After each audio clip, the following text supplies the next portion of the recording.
Oy, maligayang Pasko po. Sa makakapanood itong ating video, maligayang Pasko po sa ating lahat. Pizza 24 na po ngayon. Ayan, salamat po kay Kevin, yung nag-sponsor po ng ating panghanda sa araw na ito. So, ihahanda po natin. Ito pong ating gagawing sisig mga kabiyahero. Wala po tayo nakuhang tainga. Kaya buhat doon sa puno ng tainga hanggang sa may batok po yung ating gagawing sisig. Kagabi pa ho natin ito pinamili dahil umiwas po tayo sa traffic sa Christmas sa rush. Dahil yung pizza 24, siyempre yung iba ho may pasok pa. Yung mga padre de pamilya o yung may hanap buhay sa bawat pamilya, ngayon pa lang hapon ng 24 sigurado mamimili. Kagabi ho medyo siksika na rin po sa palengke. Nakipagsiksika na rin kami. Yan. So pakukuluan po muna natin ito bago po natin iprito mga kabiyahero. Ilabas na po natin yung ating kitchen utensils na pangmalakasan. Ilabas na natin yung ating malaking kaldero para papaglagyan po nitong ating lulutuin na liig ng baboy para sa ating gagawing sisig. Okay, buhayin na po natin yung apoy.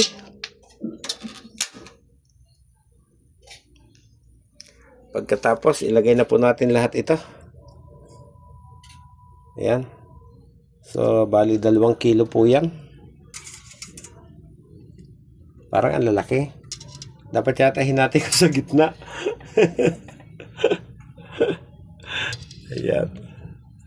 So, lalagyan po natin ng kaunting paminta, asin at bawang sa pagpapakulo. At hindi rin po natin pakakalutuin ng husto. Para naman kapag ginamitan na po natin ng mantika mamaya sa pagpiprito, medyo maganda po yung pagka-crispy niya mga kabiyahero. So ayan, nalagyan na po natin ng kaunting ricado ito. Marami pa po tayong ihahanda. Ihahanda ko po yung gagawing litsong manok. At pagkatapos, yung pong gagawin nating pang-adobo chino. Medyo darating po yung mga pamangkin ni Delia. Yun po yung pinakambisita niya mamaya, mga kabihero. Hapunan lang po yung ating ihahanda para sa Paskong ito. Okay, ito na po. Palambot na po yung ating pang-sisig. Ayan, tanggalin na po natin sa pinagpakuluan para medyo matuyo po siya bago po natin siya iprito.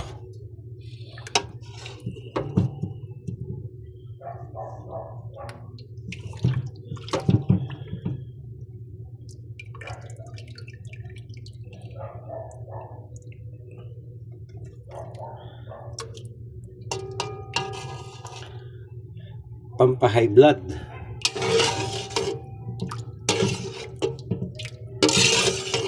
Ayan, wala na. So, patutuluan po natin ng tubig. Tanggalin po natin yung amoy ng kanyang ricado sa pagpapakulo.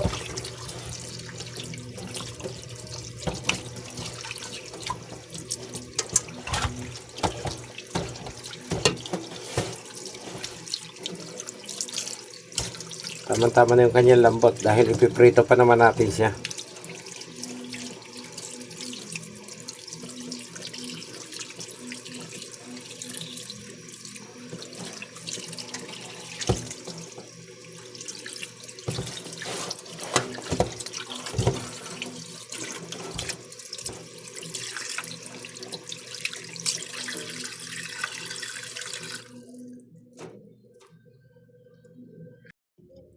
Okay, pakulo na po tayo ng mantika para po doon sa ating gagawing sisig.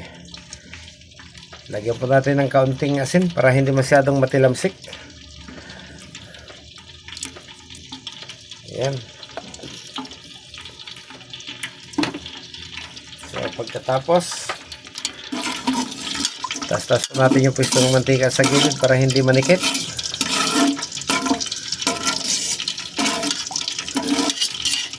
Yun.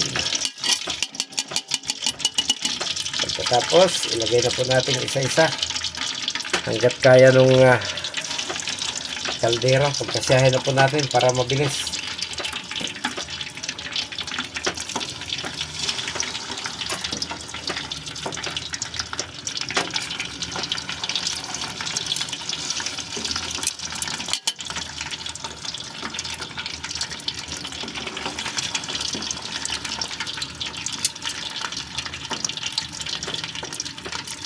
Hiwa-hiwa na po natin yan sa medyo maliliit na piraso para madali po nating maiprito.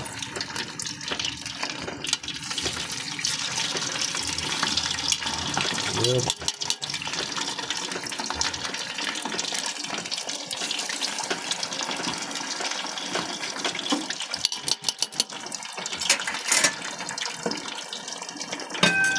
Takpan po natin para hindi ho tayo mapitikan ng mantika. Okay mga kabihero, matapos pong mapalamig yung ating nilitson kawali, ayan, hinihiwa na po ni Delia para gawin po nating sisig sa hapunan mga kabihero. So pag natapos niyo pong hiwain lahat yan, saka ko naman po titimplahan para maging ganap na sisig. Hirap maghiwa. Mahirap Magputol, masarap kainin. Ang hirap po gawin, oh. Oh, ayun, nagre-reklamo na po, Paskong Pasko. Sakit sa kamay. Ayan, tignan natin yung ating manok na umi-ecorts. Ang tagal pa yata na rin. So, okay na po mga kabihero. Ayan, tapos na pong magtadtad si Delia. So, ito na po yung kanyang mga rekado. Siling green, bawang, sibuyas, luya. Ayan po yung kanyang mayo. Plain mayo. So, marami pa pong nakasalang sa kalan. Wala pang bakante.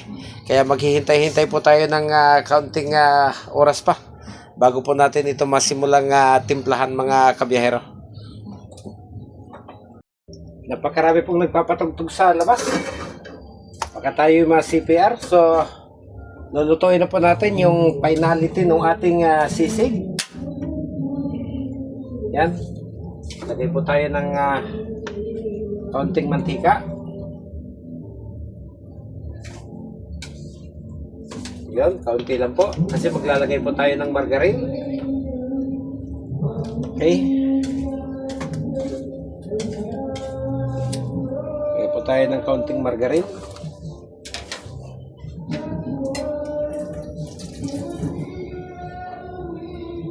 Ay, nako. Mukhang masi-CPR tayo.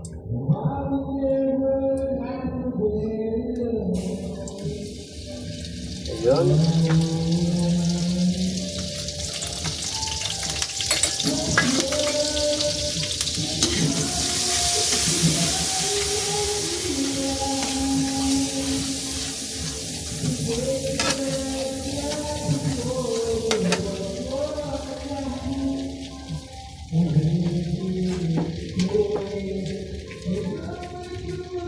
Lagyan po tayo ng bawang.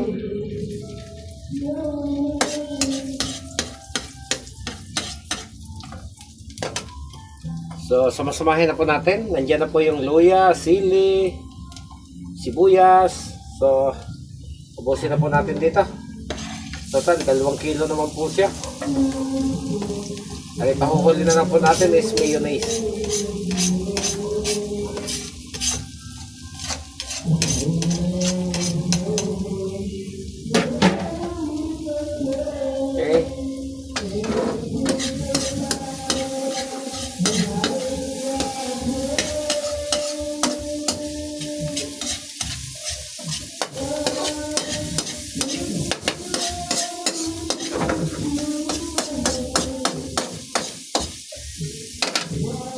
Lagyan po natin ang paminta powder. Ayun.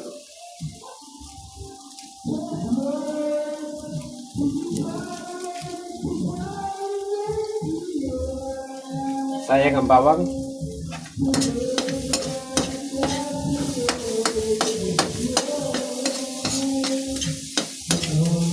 Hahatsing tayo ng bawang mga kabihero.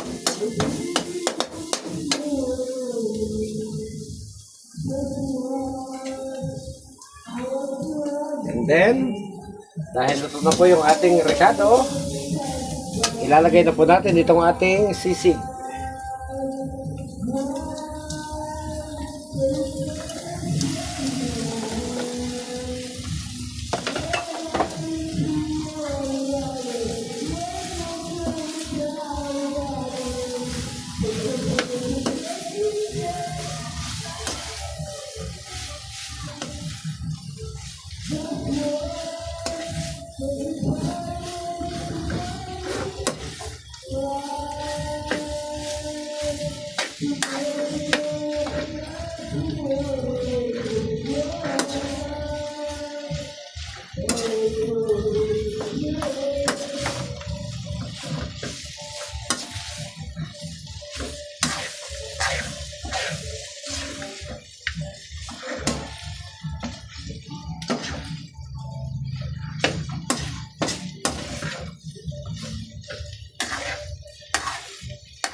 Siyempre, tayo po ay maglalagay ng asin.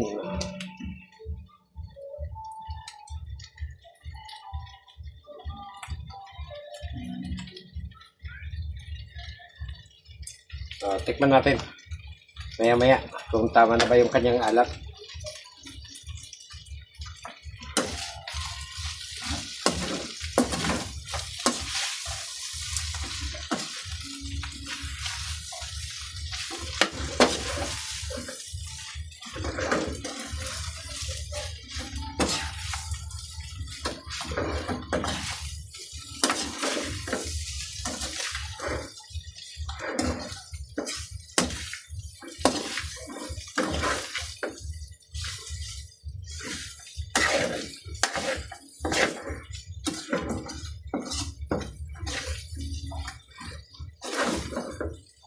At syempre, tayo po ay maglalagay ng seasoning.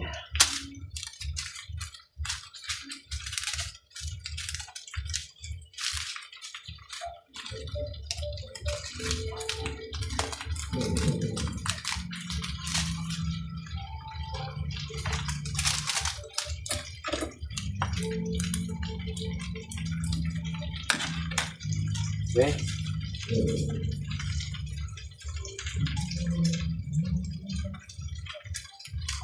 Busin na. Total, 2 kilo naman yan. Okay. Tapos, maglalagay po tayo ng kaunting vinegar.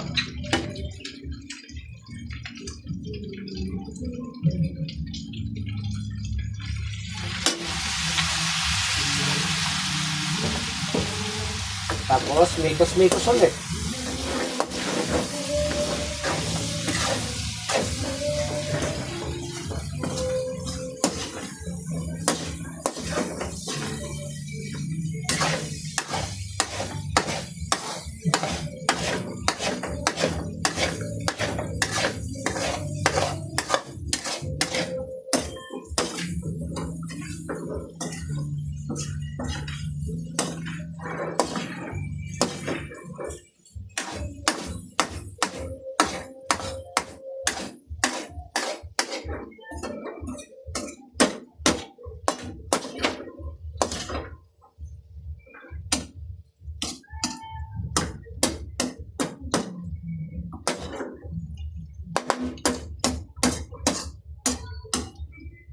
So ayan, okay na po siya mga kabihero.